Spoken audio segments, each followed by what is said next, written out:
In this video, we're going to talk about 5 actions you can take to get the most out of your one-on-one meetings with your direct reports.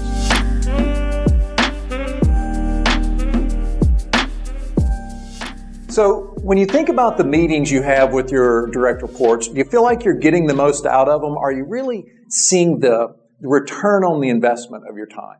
If you're like most of the leaders that I work with, the answer to that is no. Oftentimes they tell me that their one-on-one meetings sort of follow one of 2 patterns. One, they're either the first meeting that gets canceled or one of the first meetings on their calendar that gets canceled when anything else comes up. Or secondly, I tend to hear that their meetings are really just sort of a big project management checklist where people are just going through, telling them what they have going on.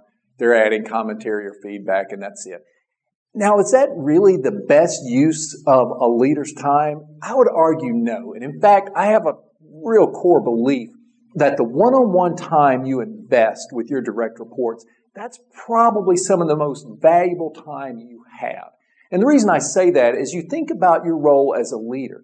Really, everything you're able to accomplish, or at least most of the things you're able to accomplish as a leader, you accomplish through other people and with other people. And your direct reports should be the most valuable relationships you have. So your ability to support and enable and grow them to have a greater impact is, I would say, one of the most important parts of your role.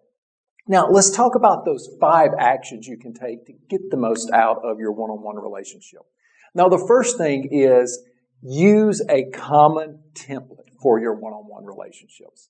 And most of you are already probably thinking, well, that would never work in my organization. And I've been doing this probably 5 to 7 years now since I first started recommending that the leaders I work with put a template in place for their one-on-one meetings. And I always hear, our organization is way too different. I get it. It's a good idea, Darin, but it'll never work here.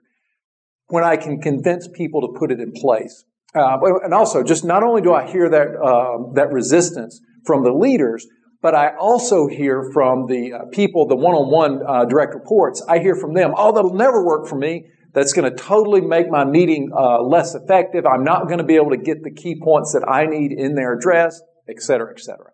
Okay, fast forward 3 to 6 months. So far, what I've heard universally in terms of the results is people always say, I never would have believed it, but that is probably one of the most valuable things we've done on our executive team or whatever the level of the team is.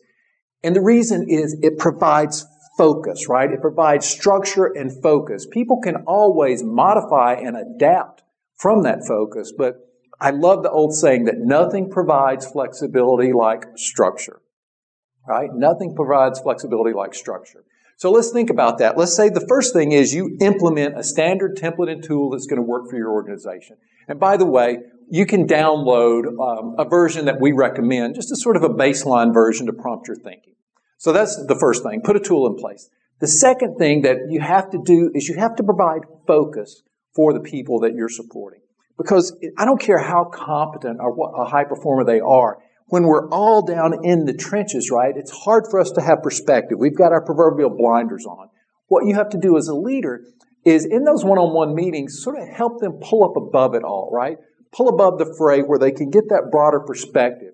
One of the things I like to ask people to do is use Dr. Stephen Covey's matrix on urgent versus important, right? Because it's a really simple matrix to think about what your responsibilities are. Are they urgent? Are they important? Are they both? And it gives you a way to classify things and think about where your priorities are. So that's the second thing, is to help people focus, right? So the third thing is we all need resources to accomplish our goals. And I also know that I can hear some of you even thinking, yeah, people always want more resources, but we can't do that. Okay, but keep in mind a big part of your role as a leader is making sure your direct reports have the resources they need to accomplish their goals. Maybe not all the resources they want, but certainly the resources they need. So whether that's in a conventional manner or an unconventional manner, you need to be working with your people to really help them think about what are their resource needs and whether conventionally or unconventionally, how you're able to help them access those. Okay? So that's the third thing. The fourth thing is there's always going to be roadblocks that are come up. Your job as a leader is to help your people remove those roadblocks that they're not able to remove on their own. So as you think about, I'm helping them focus, right? I'm helping provide resources. I'm helping them to remove those roadblocks. Help them focus on their own development. It's your role as a coach. And a coach is usually about being able to ask questions, help the other person frame things in a way where they see new opportunities, help them identify those growth edges for themselves, and then how do they put a plan in place? If you can do these 5 things, right? The first one is use a common template. The second one is provide the focus that we all need, right? That ability to get above the fray. The third is provide the necessary resources. The fourth is to help remove the roadblocks. And then the fifth and final one is provide the coaching that they need to help accelerate their own continued performance and their development. If you can do those 5 things, I guarantee you from my experience, you will see an immediate increase in impact and the results of your one-on-one meetings. I hope you found this useful, and I look forward to seeing you soon. Take care.